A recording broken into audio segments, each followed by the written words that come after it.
swimmer and felt fingers like iron digging into his flesh as he heaved him aboard. He and Orm were both soaked to the skin, muscles aching, arms bruised. Monk's heart beat in his throat as if it would choke him. He could not do enough, not nearly enough. It was only minutes after the explosion when the last of the boats slid into the dark river and disappeared.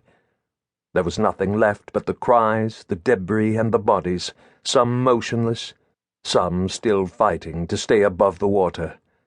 Other boats were coming. A ferry was less than 40 feet away.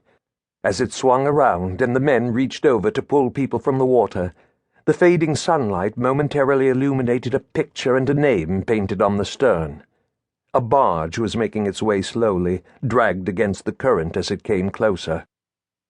The bargee was bending and reaching out to help those closest to him.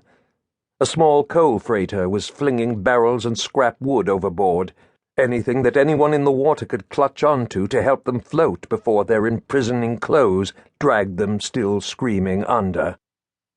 Monk and Orm had heaved 6 exhausted people out of the water, but that was all they dared carry. Sick with misery, they had to beat off those whose weight would have sunk the boat.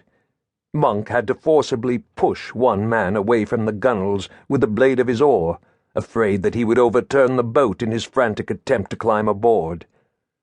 They pulled for the shore, hearing the repeated thanks of the survivors who were huddled together, trying to assist one another in the body of the boat, holding up those barely conscious.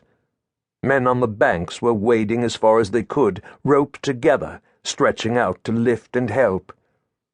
Monk and Orm went back out again into the near darkness, directed now as much by cries as by sight.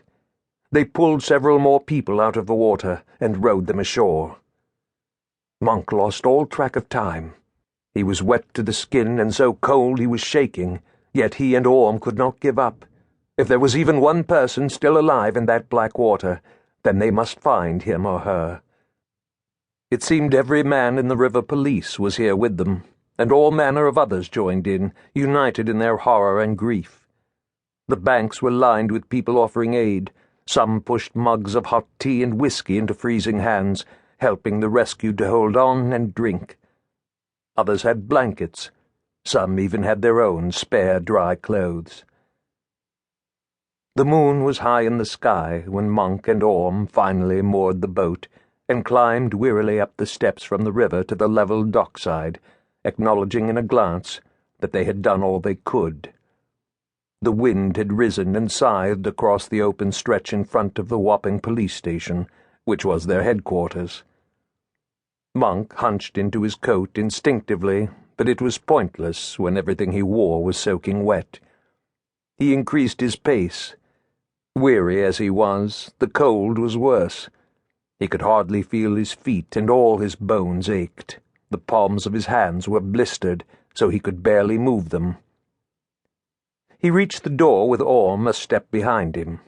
Inside, the wood stove was lit. The air was blessedly warm.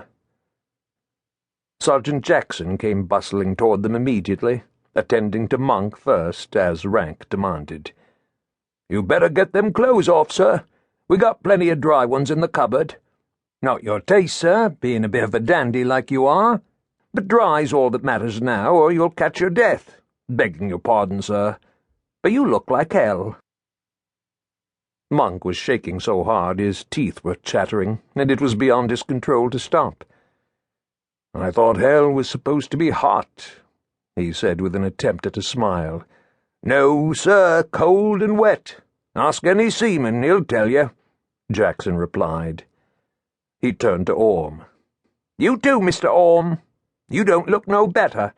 When you come out, I'll have an hot mug of tea for you with a good dash of whiskey in it." "A very good dash, if you please," Monk added. He wanted the fire of it to take the edge off the horror inside him, the pity and guilt he felt for those he had not saved. He sat down and let the warmth of the fire wrap around him like a blanket, for a moment obliterating everything else. Jackson did not say anything, but bustled about preparing the tea. He had spent all his life on the river, like Orm. He had seen other tragedies before, but